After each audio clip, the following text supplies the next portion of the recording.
Este microvideo es el tercero de una serie de extractos del web seminar mencionado en el título. Su conductor es Donald Saul, autoridad mundial en ejecución de la estrategia, profesor de la MIT. Ver su reseña en los videos previos de esta serie. Why would transparent matter?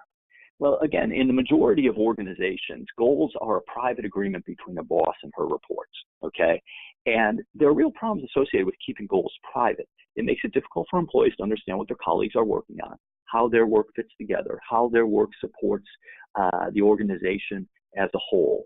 And as a result, it's very difficult for anyone to see the big picture. And so some organizations respond by trying to have blast emails of everything to everyone, which overwhelms people with data, right? That clearly doesn't work. You can't have one shared big picture that you communicate to everyone.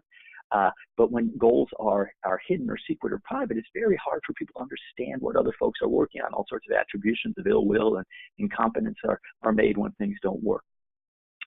So an alternative approach is to make goals transparent.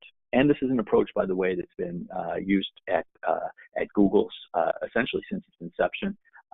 It's been used by AB InBev as it grew from an almost bankrupt brewer in Brazil in the early 1990s to the largest brewer in the world, largest, most profitable brewer in the world. And a common theme throughout these very different companies in very different industries is their goals were transparent for everyone to see.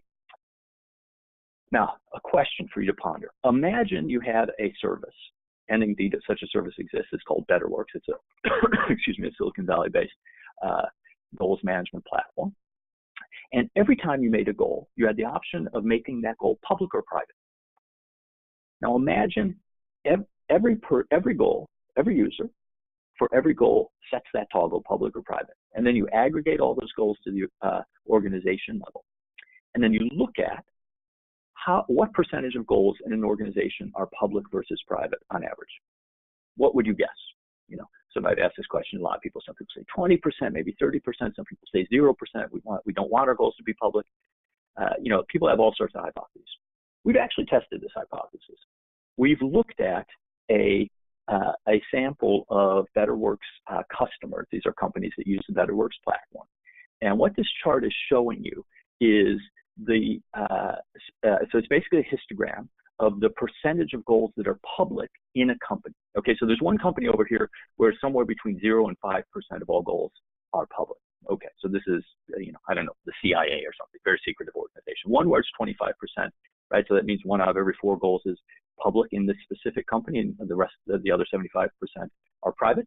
But what's fascinating to me is that over about 86% of the companies, for 86% of the companies, 90 to 100% of the goals are public. That is to say, people, when given the choice to make their goals public or keep them private, the vast majority of them, for the vast majority of their goals, make them public. They see the benefits of public goals, transparent goals, outweighing the costs.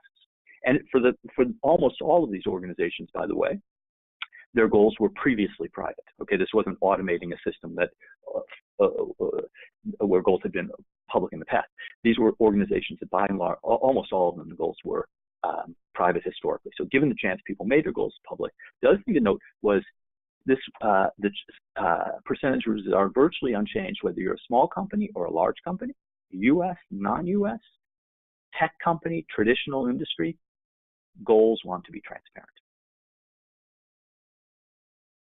Muchos ámbitos de la gestión están siendo influenciados por la cultura ágil, enfocándose también en la transparencia como valor que permite alcanzar alta productividad en base a la confianza. La buena práctica de hacer públicas las metas organizacionales es un cambio cultural de gran impacto y bajo costo. Como resultado de esta buena práctica, se genera un estado de competencia sano y propicia un ambiente de colaboración y proactividad. Gracias por su atención. Esperamos que visiten nuestras redes y página web para encontrar otros recursos que puedan serles de utilidad.